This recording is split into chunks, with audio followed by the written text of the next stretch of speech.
ایک شخص ایک ذبح کی ہوئی مرغی لے کر مرغی فروش کی دکان پر گیا اور کہا کہ بھائی ذرا اس مرغی کو کاٹ کر مجھے دے دو۔ مرغی فروش نے کہا مرغی رکھ کر چلے جاؤ اور آدھے گھنٹے بعد آ کر لے جانا۔ اتفاق سے شہر کا قاضی مرغی فروش کی دکان پر آ گیا اور دکاندار سے کہا کہ یہ مرغی مجھے دے دو۔ دکاندار نے کہا کہ یہ مرغی میری نہیں بلکہ کسی اور کی ہے اور میرے پاس بھی ابھی کوئی اور مرغی نہیں جو آپ کو دے سکوں۔ قاضی نے کہا کہ کوئی بات نہیں، یہی مرغی مجھے دے دو، مالک آئے تو کہنا کہ مرغی اڑ گئی ہے۔ دکاندار نے کہا کہ ایسا کہنے کا بھلا کیا فائدہ ہوگا، مرغی تو اس نے خود ذبح کر کے مجھے دی تھی، پھر ذبح کی ہوئی مرغی کیسے اڑ سکتی ہے؟ قاضی نے کہا میں جو کہتا ہوں اسے غور سے سنو، بس یہ مرغی مجھے دے دو، اس کے مالک سے یہی کہو کہ تیری مرغی اڑ گئی ہے، وہ زیادہ سے زیادہ تمہارے خلاف مقدمہ لے کر میرے پاس آئے گا۔ دکاندار نے کہا کہ اللہ سب کا پردہ رکھے اور مرغی قاضی کو پکڑا دی۔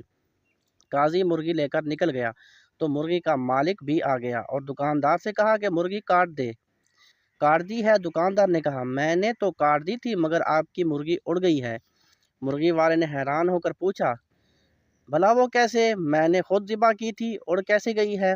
دونوں میں پہلے نوک جھوک شروع ہوئی اور پھر بات جھگڑے تک جا پہنچی، جس پر مرغی والے نے کہا کہ چلو عدالت قاضی کے پاس چلتے ہیں، اور چل پڑے۔ دونوں نے عدالت جاتے ہوئے راستے میں دیکھا کہ دو آدمی لڑ رہے ہیں، ایک مسلمان ہے جبکہ دوسرا یہودی۔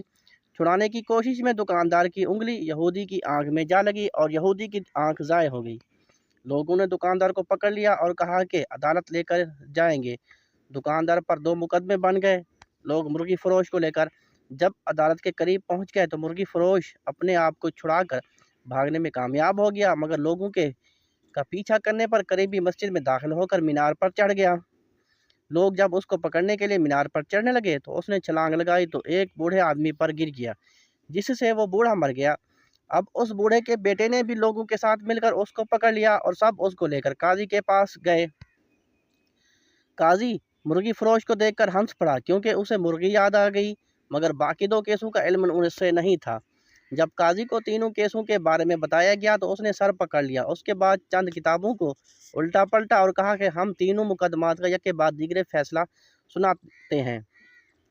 سب سے پہلے عدالت میں مرغی کے مالک کو بلایا گیا۔ قاضی نے پوچھا تمہارا دکاندار پر دعویٰ کیا ہے؟ مرغی والا جناب والا اس نے میری مرغی چرائی ہے کیونکہ میں نے ذبح کر کے اس کو دی تھی، یہ کہتا ہے کہ مرغی اڑ گئی ہے۔ قاضی صاحب مردہ مرغی کیسے اڑ سکتی ہے؟ قاضی کیا تم اللہ اور اس کی قدرت پر ایمان رکھتے ہو؟ مرغی والا جی ہاں کیوں نہیں؟ قاضی صاحب قاضی کیا اللہ تعالیٰ بوسیدہ ہڈیوں کو دوبارہ زندہ کرنے پر قادر نہیں؟ تمہاری مرغی کا زندہ ہو کر اڑنا بھلا کیسے مشکل ہے؟ یہ سن کر مرغی کا مالک خاموش ہو گیا اور اپنا کیس واپس لے لیا۔ قاضی دوسرے مدعی کو لاؤ۔ یہودی کو پیش کیا گیا تو اس نے عرض کیا کہ قاضی صاحب اس نے میری آنکھ میں انگلی ماری ہے جس سے میری آنکھ ضائع ہو گئی، میں بھی اس کی آنکھ میں انگلی مار کر اس کی آنکھ ضائع کرنا چاہتا ہوں۔ قاضی نے تھوڑی دیر سوچ کر کہا مسلمان پر غیر مسلم کی دیت نصف ہے، اس لیے پہلے یہ مسلمان تمہاری دوسری آنکھ بھی پھوڑے گا، اس کے بعد تم اس کی ایک آنکھ پھوڑ دینا۔ یہودی بس رہنے دے، میں اپنا کیس واپس لیتا ہوں۔ قاضی تیسرا مقدمہ بھی پیش کیا جائے۔ مرنے والے بوڑھے کا بیٹا آگے بڑھا اور عرض کیا کہ قاضی صاحب اس نے میرے باپ پر چھلانگ لگائی جس سے وہ مر گیا۔